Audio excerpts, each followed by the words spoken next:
Hello and welcome to this session, and in this session we shall continue our understanding of the different types of nouns. Well, that way, specifically in this session we are supposed to be discussing about the last type of noun, which is the collective noun. Well, what really is a collective noun? That way, the name itself suggests that it's not an ordinary noun, it's a collective noun. What I mean to say is that this noun does not represent a single object, rather it represents a group or a collection of objects, and hence it is referred to as the collective noun. Well, that way you must understand that the collective noun is a kind of a noun that describes a group of people or group of animals or group of objects or group of gatherings or group of performers, but then all of this is actually treated as one single entity. What I mean to say is that the collective noun does not represent a single object, rather it represents the entire collection as one single entity. That way, collective nouns are definitely useful for us in the sense that they help in enhancing the simplification of the sentence. In fact, they also improve the efficiency in communication, particularly when you happen to use them in your English sentences. And finally, definitely they also provide specificity and clarity to the sentence formation. So, what does all of this mean, and how really do we have to make use of collective nouns? Let me explain.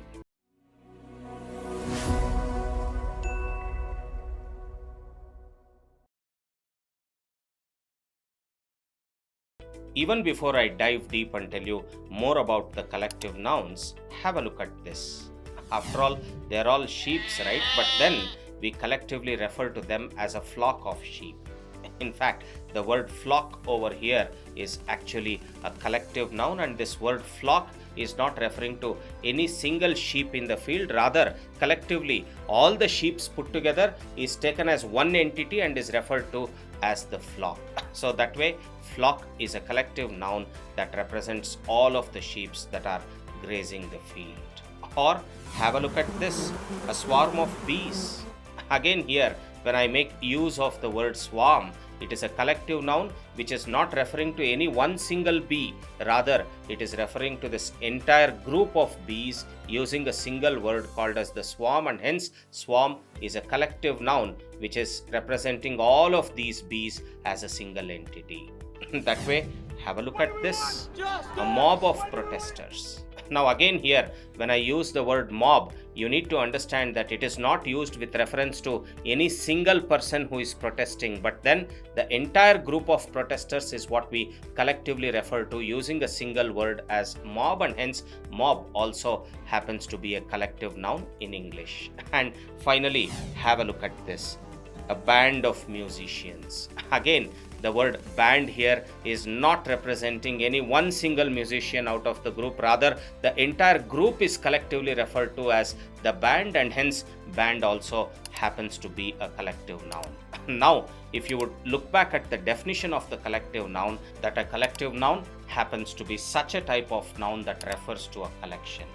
Well, the collection could be with respect to a group of people or animal or objects or whatever, but then it is all treated as one single entity.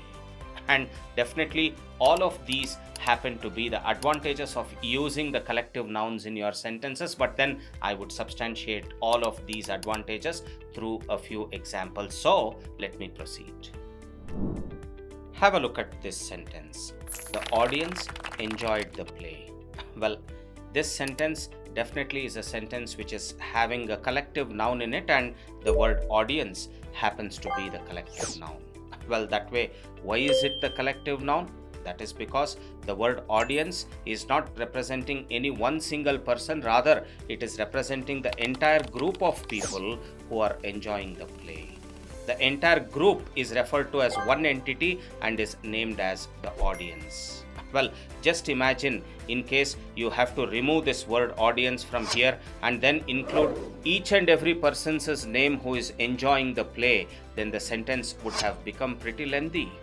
Well, that way, this single word audience is actually helping us to simplify the sentence and bring in more efficiency into the sentence, and also providing clarity as to who really is enjoying the play. So all said and done, definitely the word audience over here happens to be a collective noun representing a group of people. And now if you will get back at the advantages of the collective noun, I'm sure you realize that it enhances simplification, it also improves efficiency, and definitely provides specificity and clarity. Anyway, let me give you a few more examples to substantiate this for you. Now have a look at this sentence. The family went on a vacation together. Well, again, this happens to be such a sentence which within itself is having a collective noun, and obviously the word family here happens to be the collective noun. After all, a family is nothing but a group of people who are represented as a single entity using the word family.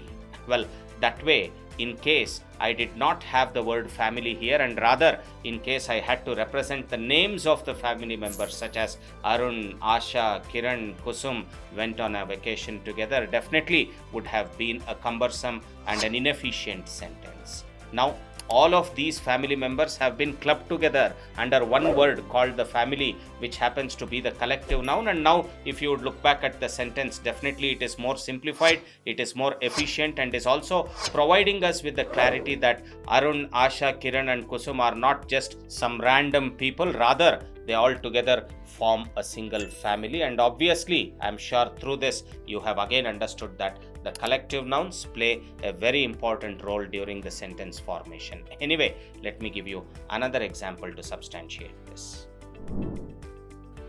Have a look at this sentence. The team is winning the match. Well, again here, this happens to be a valid English sentence, and in this sentence, in case I ask you to identify the collective noun, I'm sure that most of you would be identifying the word team as the collective noun. And indeed, team is the collective noun because after all, it also represents a group of people. Well, that way, all of the group of people together have been collectively called by using the name team, and hence the word team happens to be a collective noun representing all of the team members.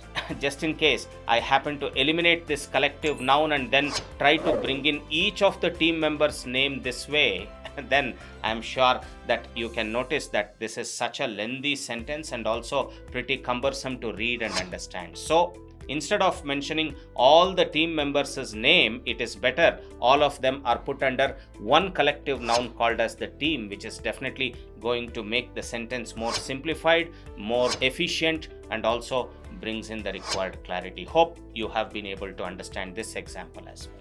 Finally, have a look at this sentence. The herd of cattle grazed in the field. Well, this happens to be a valid English sentence, and in this, the word herd happens to be the collective noun, which is collectively referring to the group of cows that are grazing in the field.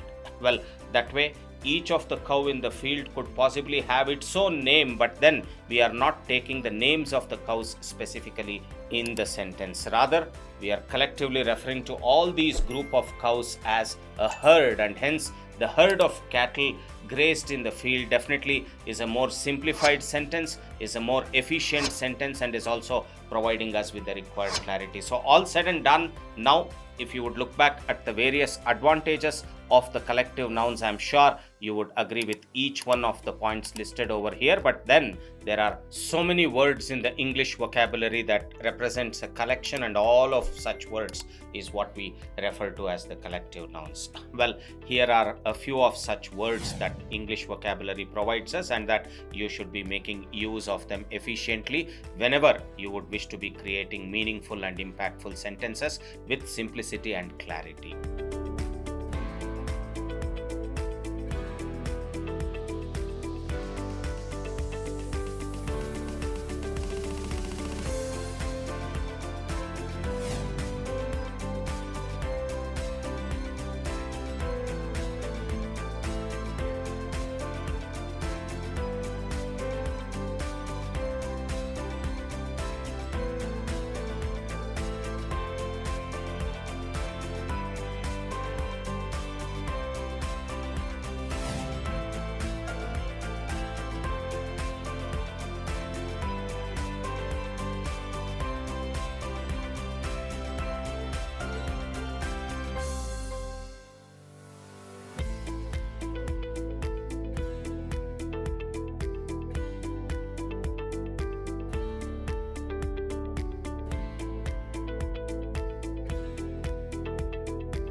So, I'm sure that in this session, you have been able to get the insights into what really the collective nouns are and how really they are important for us in framing impactful and meaningful sentences. Anyway, I'm sure that now you have been able to understand all the different types of nouns and also have gained complete confidence and hold over this part of speech. Well, in a similar manner, if you will have to get complete clarity and hold over the remaining parts of speech in English, all that you need to do is to continue watching this video series.